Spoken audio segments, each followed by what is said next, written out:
이사야 27장 2절부터 13절 말씀 한 절씩 교독하겠습니다. 그날에 너희는 아름다운 포도원을 두고 노래를 부를지어다. 나 여호와는 포도원 지기가 되며 때때로 물을 주며 밤낮으로 간구하여 아무든지 이를 해치지 못하게 하리로다. 나는 포도원에 대하여 노함이 없나니 찔레와 가시가 나를 대적하여 싸운다 하자. 내가 그것을 밟고 모아 불사르리라. 그리하지 아니하면 내 힘을 의지하고 나와 하신하며 나와 하신할 것이니라. 후일에는 야곱의 뿌리가 박히며 이스라엘의 움이 돋고 꽃이 필 것이라. 그들이 그 결실로 지면을 채우리로다. 주께서 그 백성을 치셨던들 그 백성을 친 자들을 치심과 같았겠으며 백성이 죽임을 당하였던들 백성을 죽인 자가 죽임을 당함과 같았겠느냐. 주께서 백성을 적당하게 견책하사 쫓아내실 때에 동풍 부는 날에 폭풍으로 그들을 옮기셨느니라. 야곱의 부리가 속함을 얻으며 그의 죄 없이 함을 받을 결과는 이로 말미암나니 곧 그가 제단의 모든 돌을 부서진 횃돌 같게 하며 아세라와 태양상이 다시 서지 못하게 함에 있는 것이라. 대저 견고한 성읍은 적막하고 거처가 황무하며 버림받아 광야와 같은즉 송아지가 거기에서 먹고 거기에 누우며 그 나무가지를 먹어 없이 하리라.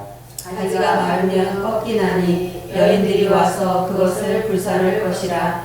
백성이 지각이 없으므로 그들을 지으신 이가 불쌍히 여기지 아니하시며 그들을 조성하신 이가 은혜를 베풀지 아니하시리라. 너희 이스라엘 자손들아, 그날에 여호와께서 창이라는 하수에서부터 애굽 시내에까지 과실을 떠는 것 같이 너희를 하나하나 모으시리라. 그날에 큰 나팔을 불리니 아수르 땅에서 멸망하는 자들과 애굽 땅으로 쫓겨난 자들이 돌아와서 예루살렘 성산에서 여호와께 예배하리라. 아멘. 오늘도 하나님 앞에 나와 예배하며 기도하는 우리 가운데 도우시고 응답하시는 하나님의 은혜가 함께하기를 주님의 이름으로 축원합니다. 아멘. 우리 사자성어 중에 전화위복이라는 말이 있죠. 화가 변하여 복이 된다라는 겁니다. 하나님의 일하심이 그러합니다. 우리가 깨닫지 못하니까 우리가 무지하고 어리석어서 죄 가운데 죽어가기에 하나님께서 우리에게 복 주시기 원하나 우리가 스스로 복을 발로 차버리는 그런 인생을 살아가는 까닭에 하나님께서 우리를 때로는 징계하시고 연단하시고 우리가 느끼기에는 화가 내게 미친 것 같지만 이것을 통하여 오히려 하나님 안에서 영원한 생명의 복을 누리게 하신다라는 것이죠. 육체로는 잠시 고통당하지만 오히려 그 육체의 고통을 통해 우리의 영이 살아나는 그런 은혜를 우리가 누리게 되는 겁니다. 그렇기 때문에 우리의 삶에서 겪는 여러 어려운 일들, 우리가 그 일들을 통해서 원망하거나 불평하거나 또는 낙심하고 두려워하고 좌절하기보다는 이를 통해 우리의 영이 살아날 수 있도록 더욱 깨어있고 기도하는 그런 믿음의 사람들이 되어지시기를 주님의 이름으로 축원합니다. 하나님은 우리를 향한 구원의 계획을 가지고 이 우주 만물을 주관하고 경영하시는 분이십니다. 그리고 이 모든 것을 통해 하나님 나라를 성취해 가시는 것이죠. 이러한 하나님 나라의 성취를 오늘 우리가 읽은 본문의 2절부터 6절에서 포도원으로 비유하여 노래하며 찬양합니다. 2절에 보면 그날에 너희는 아름다운 포도원을 두고 노래를 부를지어다 라고 말씀하고 있습니다. 아름다운 포도원이라는 것은 바로 하나님 나라를 말하는 것이죠. 그래서 그 날, 바로 그 날은 하나님 나라가 성취되어지는 날을 말합니다. 하나님의 나라가 성취되어지니 하나님 나라에 들어오지 못하는 외인들에게는 이 날이 심판의 날이고 멸망의 날이 될 것이지만 포도원 안으로, 하나님 나라 안으로 들어오는 하나님의 백성들에게는 이 날이 구원의 날이요 축복의 날이 되어지는 겁니다. 우리가 믿음으로 우리의 삶 가운데 하나님 나라를 이루어 간다면 우리에게는 이 포도원 안에 있는 기쁨이, 즐거움이 우리 가운데 날마다 넘쳐나게 되어지는 것이죠. 그래서 3절에 보면 여호와는 포도원 지기가 됨이여 라고 말씀하고 있습니다. 하나님께서 포도원 지기가 되어주신다라는 것이죠. 그리고 나 여호와는 포도원 지기 됨이여 라고 말씀하시면서 때때로 물을 주며 밤낮으로 간수하여 아무든지 이를 해치지 못하게 하리로다 라고 말씀하고 있습니다. 주님께서 직접 포도원 지기가 그 포도원을 돌보시듯이 하나님 나라 안으로 들어온 하나님의 그 백성들을 하나님께서 물을 주며 밤낮으로 간수하며 아무든지 이를 해치지 못하도록 돌보는 것처럼 우리를 먹이고 입히고 채우시며 지켜 보호하여 주신다라는 것이죠. 이게 바로 하나님 나라 안으로 들어가는 은혜입니다. 하나님 나라 안으로 들어간다는 것은 바로 하나님께서 나를 다스리시고 통치하시는 그 은혜 안으로 들어가는 겁니다. 하나님이 나를 다스리고 통치하는 것은 주님의 말씀이 나를 다스리고 나를 지배하고 나를 통치하는 겁니다. 하나님의 말씀이 나를 다스리고 지배하고 통치하기 위해서는 내가 말씀에 순종을 해야 하는 것이죠. 말씀에 순종하면 주의 말씀이 나를 지배하고 다스리고 통치함으로 포도원 안으로 들어가는 하나님의 은혜 안으로 하나님 나라가 내게 성취되어지는 그런 은혜를 누림으로 하나님께서 나의 모든 것을 보살피고 보호하신다라는 것이죠. 그리고 더 놀라운 것은 무엇이냐면 4절에 나는 포도원에 대하여 노함이 없나니 라고 말씀하고 있습니다. 포도원에 대하여는 노함이 없다라는 것이죠. 포도원 밖에 있을 때는 노함이 있지만 하나님의 백성이라 할지라도 하나님의 다스림과 통치 안으로 들어오지 않을 때는 하나님께서 진노하시고 벌하시지만 그러나 포도원 안으로 하나님 안으로 하나님 나라를 이루며 살아가는 사람이라면 하나님은 더 이상 노하지 않는다라는 것이죠. 하나님의 그 말씀에 다스림을 받고 그 말씀에 자기 자신을 온전히 내어주고 기쁨과 즐거움으로 순종하며 주를 따르는 자들에게는 하나님께서 결코 노하지 아니하신다라는 것이죠. 다만 4절에 찔레와 가시가 나를 대적하여 싸운다 하자라고 말씀하고 있습니다. 찔레와 가시 같은 자들, 여호와 하나님을 대적하고 포도원으로 들어오지 않는 그런 자들은 내가 그것을 밟고 모아 불사르리라 라고 말씀하고 있습니다. 하나님을 대적하는 자들에게는 하나님께서 노하고 하나님께서 진멸하시기까지 하지만 주님의 은혜 안으로 들어가기를 힘쓰는 자들, 그래서 포도원 안에 거하는 그런 믿음의 사람들은 하나님의 구원의 은혜를 우리가 마음껏 누리며 살아갈 수 있는 겁니다. 그러니 신앙생활이라는 게 무엇이겠습니까? 다른 것 아닙니다. 주님의 은혜 안에 머무르는 것이죠. 하나님이 복 준다는 것을 바라보는 게 아니라 나를 구원하신 주님께 다스림을 받고 통치함을 받아 그의 은혜 안으로 들어가는 겁니다. 그러면 그의 은혜로 말미암아 나를 보살피고 나를 돌보시고 나를 이끄시는 하나님의 은혜가 있는 것이죠. 그러므로 주님을 대적한다면 우리에게는 살 길이 없습니다. 하나님을 떠나서는 우리가 살 수 없다라는 것이죠. 5절에 그리하지 아니하면 내 힘을 의지하고 나와 화친하며 나와 화친할 것이니라 라고 말씀하고 있습니다. 하나님을 대적하는 자를 주님께서 짓밟고 모아 불사르기 때문에 그리하지 말라라는 것이죠. 하나님을 대적하는 자리에 있지 말고 오히려 하나님의 힘을 의지하고 하나님과 화친하라는 겁니다. 이게 바로 하나님 은혜 안으로, 포도원 안으로 하나님 나라를 이루며 살아가는 믿음의 삶이 되는 겁니다. 후일에는 6절에 야곱의 뿌리가 박히며 이스라엘의 움이 돋고 꽃이 필 것이라. 그들이 그 결실로 지면을 채우리로다 라고 말씀하고 있습니다. 대적하던 자리에서 우리가 이제 하나님을 의지하고 하나님과 화친하는 그런 자리, 포도원 안으로 들어가는 자, 그 자들에게는 이제 뿌리를 박히게 한다라는 것이죠. 포도원 안에 뿌리가 박히게 하시고 거기에서 움이 돋고 꽃이 핌으로 결실을 맺게 된다라는 겁니다. 그러니 중요한 것은 포도원 안에 있는 겁니다. 포도원 안으로 들어가는 겁니다. 하나님을 대적하는 게 아니라 하나님의 은혜 안으로, 하나님 나라 안으로 우리가 들어가는 자가 되어야 한다라는 것이죠. 들어간다라는 것은 하나님께서 나를 다스리고 통치한다는 겁니다. 하나님을 의지하고 하나님과 화친함으로 주의 말씀에 순종하고 그 말씀이 나를 다스리고 통치하면 우리는 하나님 나라에 뿌리를 내리는 자가 됩니다.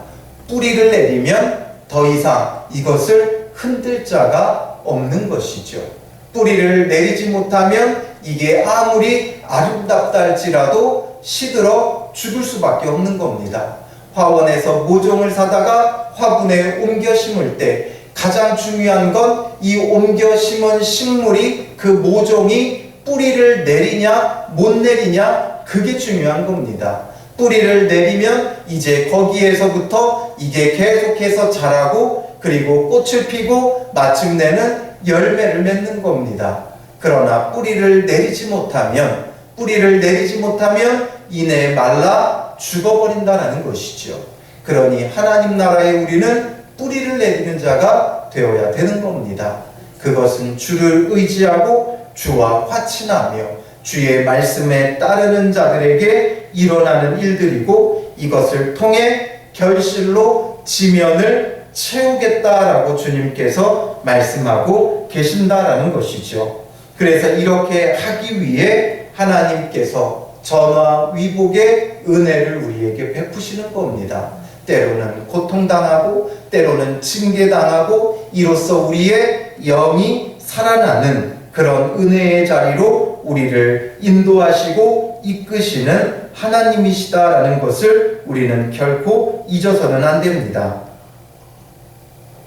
포도원 안에 뿌리를 내리고 움이 돋고 꽃이 피고 결실을 맺게 하기 위해 하나님은 택한 백성들을 연단하시는 것이죠. 택함 받은 백성들은 징계를 받으나 이것이 그들에게 연단이 되어져서 더욱더 큰 은혜를 누리게 되고, 끝까지 하나님을 대적하는 찔레와 가시 같은 자들은 하나님의 징계를 통해 멸망당하게 되어지는 겁니다. 택한 백성의 징계와 악인의 징계는 근본적으로 다른 겁니다. 그래서 7절에 말씀하는 게 무엇입니까? 주께서 그 백성을 치셨던들, 그 백성을 친 자들을 치심과 같았겠으며, 백성이 죽임을 당하였던들 백성을 죽인 자가 죽임을 당함과 같았겠느냐라고 말씀하고 있습니다.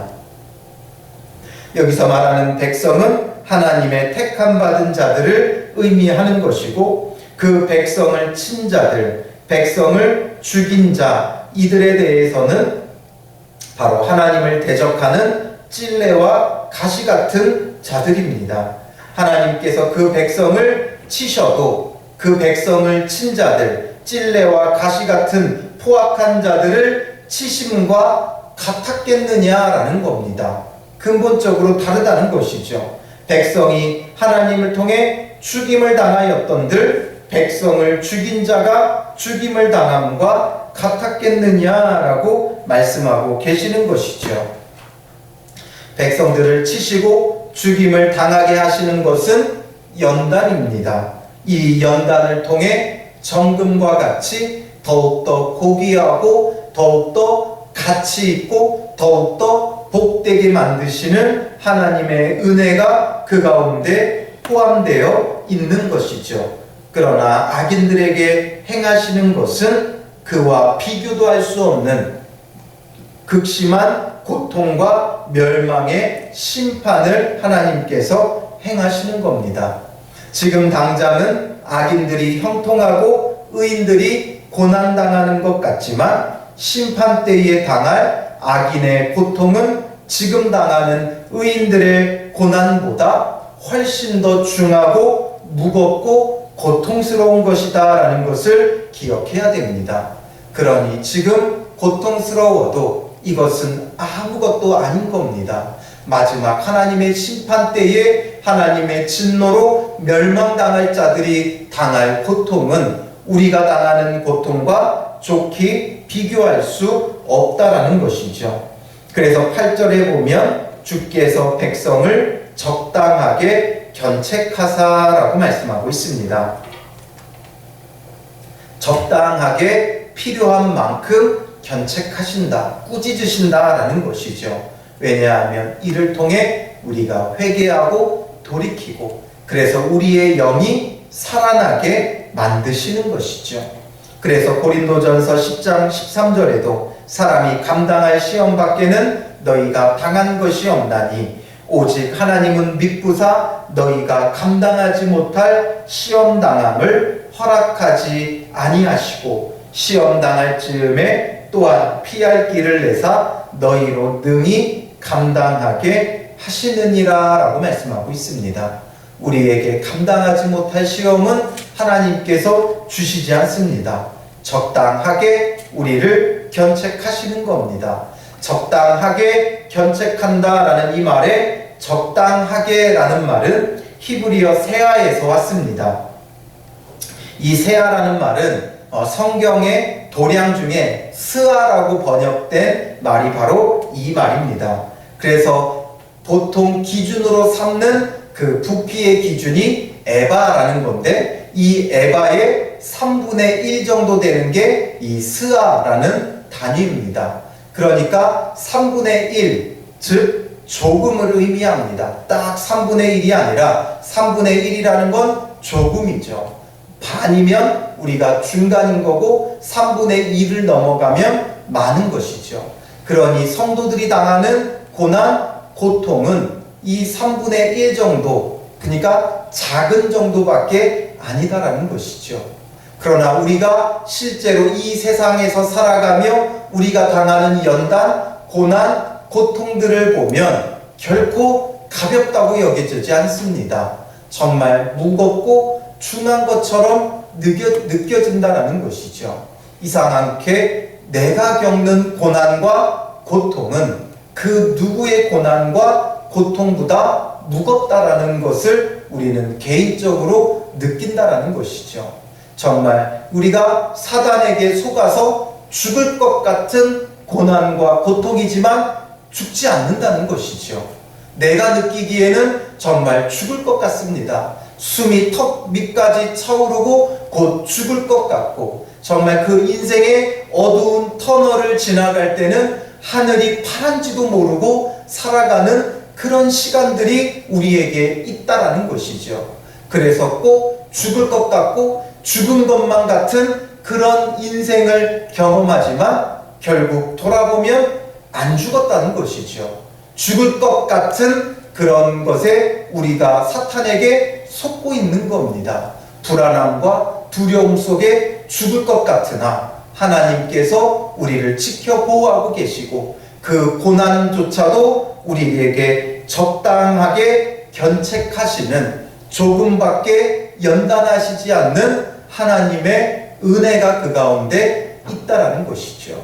그 누구보다 무겁고 고통스럽고 고난스러운 것 같으나 하나님이 우리에게 적당하게 견책하고 계시다는 것, 정말 멸망할 자들이 당할 고난은 지금 내가 당하는 고난과 것과 좋게 비교할 수 없다는 것을 우리는 기억해야 하는 겁니다. 때로는 인생을 살아가며 억울할 때가 있지 않습니까? 나는 정직하게 행했는데, 나는 거룩하게 행했는데, 나는 말씀대로 순종하며 살아갔는데 정작 나의 삶의 처지는 고통스럽고 하나님이 없는 것처럼 살아가는 악한 자들은 그 하는 일들이 잘 되고 승승장구할 때 우리는 억울하다라는 것이죠. 그러나 억울해야 할 것이 아닌 게 지금 내가 당하는 고난과 비교할 수도 없는 하나님의 엄한 심판이 마지막 징계의 때에는 그들에게 임한다라는 것이죠. 그러니 내가 당한 것 조금밖에 안 되고 내가 당한 것 3분의 1밖에 되지 않고 저들은 온전히 갑절로 하나님 앞에 심판받을 것을 생각하면서 우리는 이러한 시간들을 주님 안에서 깨어서 잘 감당해 가야 하는 겁니다. 그래서 깨어있는 사람이 되어지면 그 영이 살아나는 것이죠. 육체의 고난을 통해 우리의 영이 살아난다는 것이죠. 이상하게 육체와 영은 늘 반대로 갑니다. 육체가 고난스러우면 영이 살아납니다. 육체가 편안하고 즐거우면 영이 죽어진다는 것이죠. 그렇다고 해서 우리가 일부러 고통당하고 고난당하라는 게 아니라 말씀에 순종하며 우리의 육체를 주님 안에서 온전히 순종시켜 나아가는 그 수고, 그 고난, 그 고통을 당하면 우리의 영이 살아난다는 것이죠. 일부러 궁핍할 필요는 없습니다. 일부러 아파할 필요는 없습니다. 일부러 어렵게 살아갈 필요는 없습니다. 다만 말씀에 순종하기 위해 우리가 모든 수고를 아끼지 않을 때 그때 우리의 영이 주님 안에서 놀랍게 살아난다는 것이죠. 8절 뒷부분에 보면 견책하사 쫓아내실 때에 하나님께서 우리를 꾸짖어서 쫓아내십니다. 그러나 그 쫓아내시는 것이 우리를 버리는 게 아니라 오히려 뭐라고 말씀하고 있습니까? 동풍 부는 날에 폭풍으로 그들을 옮기셨느니라 라고 말씀하고 있습니다. 이 동풍이라는 것은 이 이스라엘의 아라비아 사막으로부터 불어오는 아주 뜨거운 열풍입니다. 이 열풍이 얼마나 강하면 초목들을 다 말라 죽여버립니다. 그 절기에 따라 이 동풍이 부는 계절이 오면 사막으로부터 불어오는 이 뜨거운 바람으로 인해 초목들이 다 죽어버리고 심지어는 샘과 우물까지도 다 마르게 만들어 버립니다. 그러니 얼마나 고통스럽겠습니까? 그런데 오히려 하나님께서 쫓아내시니까, 폭풍으로 쫓아내버리시니까 그들을 옮겨서 그 고난과 고통에서 건짐받게 하신다라는 것이죠. 나는 쫓겨났고 나는 날아갔고 나는 옮겨졌지만 이로써 오히려 동풍을 피하는 은혜를 하나님이 베푸신다는 것이죠. 그러니 육신의 고난은 하나님께서 우리를 이 동풍으로부터 피하게 하기 위해 쫓아내시고 폭풍으로 옮기시는 은혜다라는 것을 우리는 기억해야 합니다. 그러니 어떻게 하는 게 옳은 우리의 신앙의 모습입니까? 9절에 보면 야곱의 불의가 속함을 얻으며 그의 죄 없이 함을 받을 결과는 이로 말미암나니, 죄 사함의 결과는 이것 때문에 이루어진다라는 것이죠. 무엇 때문이라고 말씀합니까? 곧 그가 제단의 모든 돌을 부서진 횃돌 같게 하며 아세라와 태양상이 다시 서지 못하게 함에 있는 것이라 라고 말씀하고 있습니다. 그동안 섬기던 우상을 다 깨 부시는 데 있다라는 것이죠. 그동안 우리가 주인 삼았던 것, 그동안 우리가 왕으로 섬겼던 것들, 우리가 사랑했던 것들, 우리가 두려워했던 것들, 이 모든 것을 깨부시고 하나님이 내 안에서 진정 나의 왕이 되시고 진정 나의 주인이 되셔서 나를 다스리고 통치하는 그 은혜의 자리로 회개하고 돌이키는 자들을 죄 사하시고 구원의 은혜를 베푸시고 포도원 안에 있는 하나님 나라를 누리는 은혜의 축복을 우리에게 더하여 주신다라는 것이죠. 그러니 오늘 우리에게 무엇보다도 중요한 것은 주권의 문제입니다. 이사야 말씀을 쭉 우리가 계속 묵상해 오면서 하나님께서 우리에게 강력하게 요구하고 계시는 말씀과 메시지는 주권입니다. 너의 주권이 누구에게 있느냐라는 겁니다. 정말 하나님의 다스림과 통치받는 하나님의 백성이냐, 아니면 세상의 다른 것, 돈이나 명예나 가족이나 이런 것들이 너의 주인이 되어 있고 왕이 되어 있고 너를 다스리고 있느냐, 이것에 대해서 우리에게 강력하게 질문을 던진다라는 것이죠. 누가 주인이냐라는 겁니다. 우리의 마음에 누가 주인이냐, 예수 그리스도를 그 마음에 영접하고 우리는 예수 그리스도가 나의 주인이라고 고백하지만 우리의 삶에서도 과연 그러하느냐라는 것이죠. 우리의 삶의 매 순간순간마다 하나님이 예수 그리스도가 나의 주인이 되어서 주의 말씀과 주의 명령에 순종하며 그의 통치 안에서 하나님 나라를 누리는 하나님 나라 백성이냐라는 것이죠. 포도원 안에 거함으로 포도원 지기 되시는 여호와 하나님께서 내게 물을 주고 밤낮으로 간수하시고 아무든지 나를 해치지 못하도록 지켜 보호하시고 나에게 다시는 노하지 아니하시는 그런 은혜를 우리가 정말 누리며 살아가고 있느냐라는 것이죠. 하나님은 우리가 고통스러운 인생을 살아가기를 원하는 게 아닙니다. 하나님은 우리가 포도원 안에 하나님 나라 안에 거하는 은혜의 축복을 누리기 원하신다라는 것이죠. 그렇게 하기 위해 우리를 연단하시고 그 연단한 끝에 우리가 회개하고 돌이켜 그 안으로 들어오도록 주님께서 행하고 계시는 겁니다. 그렇지 않으면 끝까지 버티면 어떻게 됩니까? 10절에 보면 아무리 견고한 성읍이라 할지라도 적막하고 거처가 황무하며 버림받아 광야와 같은 즉 송아지가 거기에서 먹고 거기에 누우며 그 나무가지를 먹어 없이 하리라 라고 말씀하고 있습니다. 성읍이 견고한 성읍이 황폐하게 되어서 그곳에 이제 더 이상 성읍이 존재하지 않는 겁니다. 그냥 황무지가 되어버리는 것이죠. 그러니 그곳에서 이제는 풀이 자라겠죠. 성읍이 있었던 그 멋진 곳이 이제는 그냥 들판이 되어버리는 겁니다.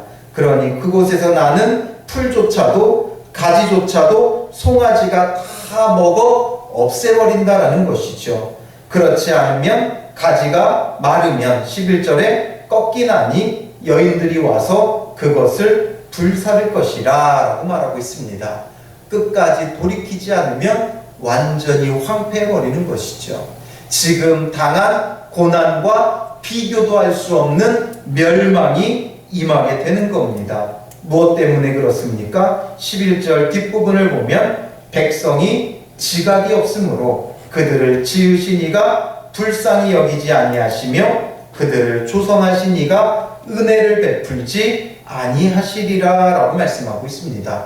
지각이 없으므로 하나님에 대해 아는 지식이 없으므로 멸망하는 겁니다. 하나님에 대해 알지 못하니 하나님을 두려워하지 않는 것이죠. 하나님이 심판하실 분이심을 알지 못하는 겁니다. 그러므로 하나님에 대한 지각이 지식이 없으면 하나님을 두려워하지 않고 그 결과는 회개치 않는다는 겁니다. 그러므로 완전히 멸망당할 수밖에 없는 것이죠. 그러니 우리에게 중요한 건 하나님에 대해 아는 겁니다. 그러나 하나님에 대해 아는 것도 제대로 알아야지 우리가 잘못 알고 있는 경우가 너무나도 많이 있다는 것이죠. 우리가 소문들을 보면 소문이 계속 이 사람 저 사람 입을 거치고 거치다 보면 실제 사건과 전혀 다른 사건을 우리가 듣게 되어진다는 것이죠. 그런 것처럼 하나님에 대해서 전에 오다 보니까 이게 잘못 왜곡되는 경우들이 많이 있다는 것이죠. 그래서 우리에게 중요한 건 말씀을 중심으로 살아가야 됩니다. 우리에게 얼마나 복된 은혜입니까? 하나님의 말씀, 한글로 된 성경이 우리에게 있다는 것이 얼마나 큰 은혜이고 축복인지 우리가 알아야 되는 겁니다. 과거 이 성경이 히브리어, 헬라어로 되어 있을 때 이 구약 성경, 특히 히브리어로 되어 있는 그 성경을 누구만 볼 수 있었습니까? 서기관들만 볼 수 있었다라는 것이죠. 히브리어, 그 당시 글을 잘 모르는 데다가도 서기관들만 그것을 전유물로 가지고 있었다라는 것이죠. 그리고 예수 그리스도께서 십자가에 죽으시고 부활하시고 승천하신 이후 초대교회 때에도 이 성경에 대해 가지고 있지 못했다라는 것이죠.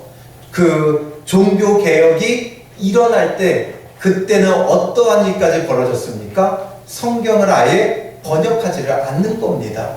왜 번역하지 않냐면 사제들만의 전유물로 만드는 것이죠.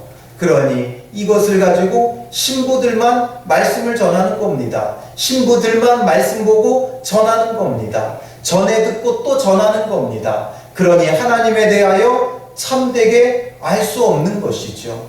그렇게 악한 시대 속에 종교 개혁이 일어날 수밖에 없고 성경이 이제 번역되면서 우리는 전에 듣는 말씀이 아니라 직접 듣는 하나님의 말씀이 되어야 한다는 것이죠. 말씀을 통해 하나님을 바르게 알아야 됩니다. 한국 교회가 그동안 100년밖에 되지 않는 기독교 역사 가운데 전에 들으면서 왜곡되게 해석하고 잘못된 가치관으로 성경을 바라보는 경우가 너무나도 많이 있다는 것이죠. 그래서 자꾸만 우리는 육체적인 복을 따집니다. 그러나 성경은 우리의 육체를 연단하여 영을 살리려고 하신다라는 것이죠. 우리로 하여금 죄에 대하여 죽고 의에 대하여 살게 하시기 위해서 육체는 연단하시고 이를 통해 우리의 영은 오히려 더욱 살아나게 하시는 분이 하나님이시다라는 것이죠. 그런데 우리는 항상 그동안 섬겨왔던 신앙의 줄기를 보면 무엇이었습니까? 헌금 많이 해서 복받았다. 이렇게 헌신해서 복받았다. 우리가 기도 열심히 해서 복받아야 된다. 이러한 방향으로 그동안 우리가 흘러온 이 무지 때문에 지각이 없으므로 하나님 앞에 심판받을 수밖에 없다는 것을 우리가 깨닫고 하나님을 알되 참되게 알아야 됩니다. 성경을 통해 진짜 하나님이 어떠한 분이신가 그분에 대하여 알고 그분을 우리가 경외하고 여호와를 경외하는 것이 지식의 근본이고 지혜의 근본이 되어지는 겁니다. 그러니 하나님을 참되게 알고 하나님을 참되게 경외함으로 그에게 다스림과 통치받는 그런 하나님의 절대 주권이 내 안에 이루어지는 은혜가 있어야 한다는 것이죠. 가만히 보니까 하나님의 주권 가운데 모든 것이 순종합니다. 그런데 단 순종하지 않는 이 세상의 한 가지가 인간이더라라는 것이죠. 모든 만물은 하나님을 순종합니다. 그런데 오히려 인간만 하나님의 형상대로 가장 존귀하게 지음받은 인간만 하나님의 주권 아래 순종하며 살아가지 않는다라는 것이죠. 사람의 손으로 무언가를 만들면 아름다워질 것 같지만 오히려 무엇을 만든 결과가 무엇입니까? 자연이 이렇게 파괴가 되어서 우리는 그 자연으로부터 얼마나 많은 고통을 당합니까? 이제 마음대로 물도 떠먹지 못하는 시대가 되어버렸습니다. 이제는 나가서 마음껏 뛰놀지도 못하는 시대가 되어버렸다라는 것이죠. 하나님 앞에 순종하지 않는 인간의 손이 이렇게 파괴적인 겁니다. 천국을 누리는 게 아니라 점점 지옥을 만들어 간다라는 것이죠. 하나님을 알고 주님 앞에 절대 주권 안으로 들어갈 때 그동안은 우리의 손에 의해 모든 것이 파괴되었지만 이제는 하나님의 절대 주권이 내 안에 이루어지는 그 순간부터 모든 것이 회복되어져 가는 겁니다. 우리는 이런 회복의 은혜를 누려야 하는 것이죠. 우리의 불의함을 말씀을 통해 깨달으라는 것은 우리가 그만큼 계속해서 나의 죄에 대하여 자책하고 자학하라는 게 아니라 하나님의 이러한 놀라운 회복의 축복을 누리기 위함이다라는 것이죠. 하나님 나라의 그 축복, 그 은혜, 그 회복을 누리기 위해 우리가 말씀을 통해 회개하고 돌이켜 하나님의 주권 안으로 들어가야 한다라는 것이죠. 그래서 진정 주님께서 다스리시고 통치하는 믿음의 사람이 나 한 사람부터 시작되어지고 나로부터 회복되어지는 하나님의 나라는 우리의 가정을 변화시킬 것이고 교회를 변화시킬 것이고 이 나라 이 민족을 변화시켜 나가는 은혜가 있는 겁니다.